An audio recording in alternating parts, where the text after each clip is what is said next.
кайта жасайм плей, және мен енді өзім видеолардың форматын ауыстырамын деп шештім. Себебі мен енді сіздерге пайдасы тиетін видеолар түсіремін. That I'm at an all time.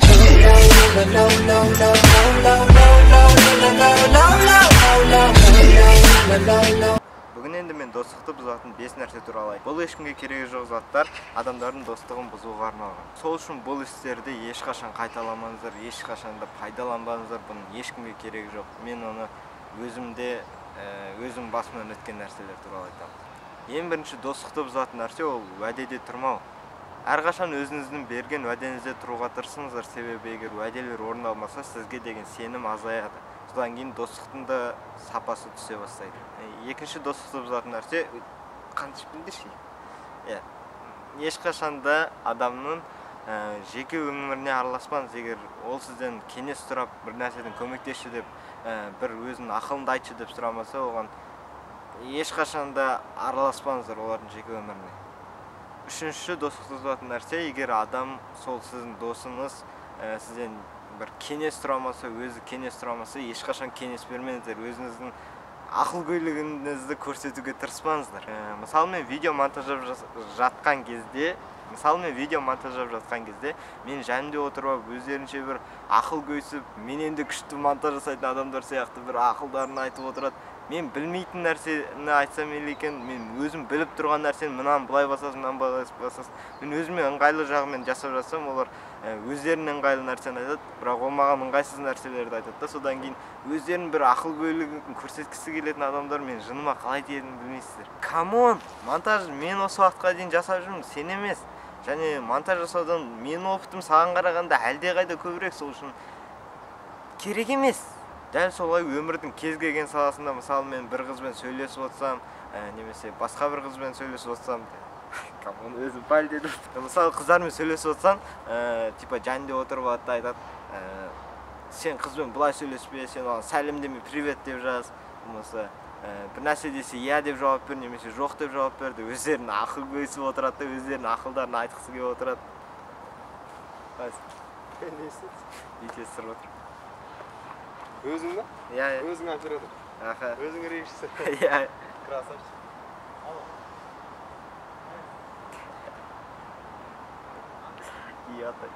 Бірақ шын мәнінде сол ақылгөйлер ешқашан өздері қыздармен араласпаған. Төртінші достықты бұзатын нәрсе ол міндетсіну. Бір нәрсе біреуге досына, болмаса танысына көмектессең, ол міндетсініп бір үлкен нәрсе сияқты айтады да, өздерінің бір сондай адамдар өте көп. Егер досыңызға бір жақсылық жасасаңыз, ондан кері ештеңке сұрамаңыз, себебі ол сіздің досыңыз. Соны түсінуге тырысыңыздар. Карнегидің кітабында жазылған өзінің 5 алтын ережесі бар, достық туралы, адамдармен қарым-қатынастар туралы. Соның біреуісінде айтады, егер де досыңызға жақсылық жасасаңыз, ешқандай нәрсе кері күтпеңіз деген. Ештеңкені кері қаламаңыз деген мағынада айтып отыр. Себебі, егер сізге бір көмек керек болған кезде, сіз көмек берген адам сізге көмектесе алмай қалса, сіз үлкен депрессияда боласыз, сіз көңіл күйіңіз төмен түсіп кетеді, себебі сіз оған көмектессіз, ол неге сізге көмектеспейді деген сияқты. Сол үшін одан да ештеңке күтпей-ақ қойған артық, сөйтіп кез келген шаруаны өзіңіз тырысуға тырысыңыз. Егер әрине достарыңыз көмектесе алмай қалса, әртүрлі жағдайлар болады бұл өмірде. Сол үшін ешкімді кінәлауға тырыспаңыздар. Бесінші достықты бұзатын нәрсе ол көп сөйлеу, тым көп сөйлеу. Адамдар бір ереже бар, азырақ сөйлеп, көбірек тыңдаңыздар деген. Бұл ережемен мен толықтай келісемін. Бұл ережені елдің бәрі біледі десем болады, бірақ ол ережені ұстанатын тек қана мен сияқты. Мен әлі байқаған жоқпын сондай адамды. Бүйтіп аз сөйлейді да, көбірек тыңдайтын адамды мен вообще көрмеппін. Әркім өзінің историясын айтқысы келіп тұрады, әркім өзі туралы әңгіме айтқысы келіп тұрады сөйлескенде. Мән беріп тыңдап көріңіздер, достарыңызбен сөйлескенде, таныстарыңызбен сөйлескенде өзі байқалып тұрады. Мысалы сізден ештеңе сұрамайды.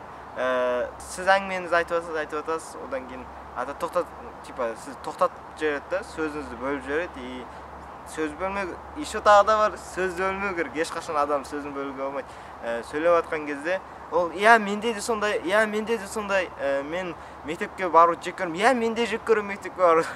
Солай өзін тығып қалады әр жерге, өз туралы әңгімені айтқысы келіп тұратын адамдар жағымсыз. Егер сіз досыңызбен сөйлесіп жатқанда тек қана өзіңіз туралы ғана айта берсеңіз, және досыңыздан ештеңе сұрамасаңыз, оның әңгімесін тыңдамасаңыз, мән беріп тыңдамасаңыз, ол білініп тұрады әрине.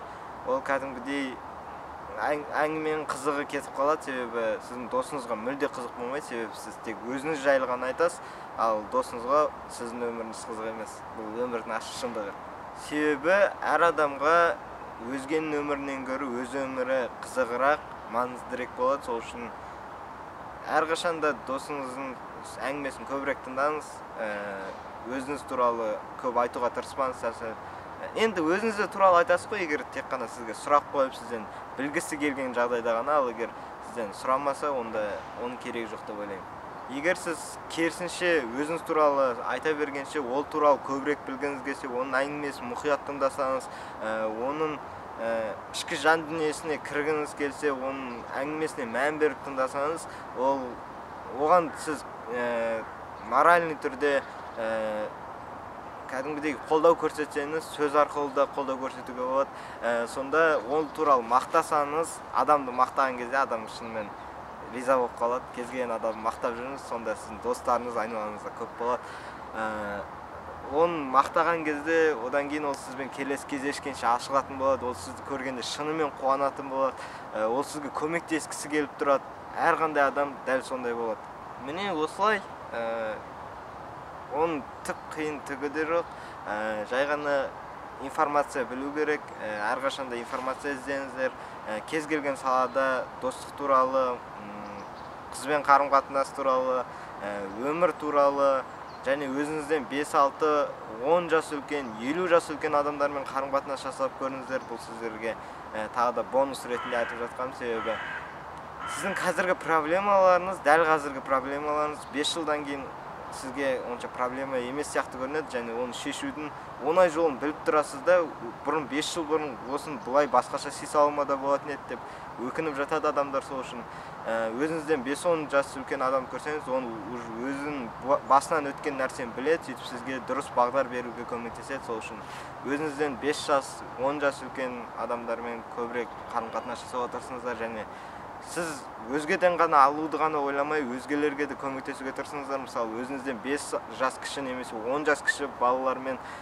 қарым-қатынас жасаңыз, оларға көмектесіңіз, оларға кеңес айтыңыз. Егер әрине сұрап жатса, олармен достық қарым-қатынас сақтаңыздар. Өзіңізбен қатарластармен де қарым-қатынас сақтаңыздар. Олардың әңгімесіне мән беріп тыңдаңыздар, және әр адамның өзінің ойлау қабілеті әрқандай болады. Сіз өзіңіздің ойлау қабілетіңізді өзіңізбен қатарлас жастармен салыстырып көрген кезде, егер де сіз өзіңізден 10 жас үлкен адамдармен аралассаңыз, сіздің ойлау қабілетіңіз өзіңіздің қатарластарыңыздан әлдеқайда биікте тұрады, және сіз көптеген проблемаларды, қиындықтарды оңайырақ шешетін боласыз. Сізге өмір әлдеқайда оңайырақ сияқты болып көрінеді.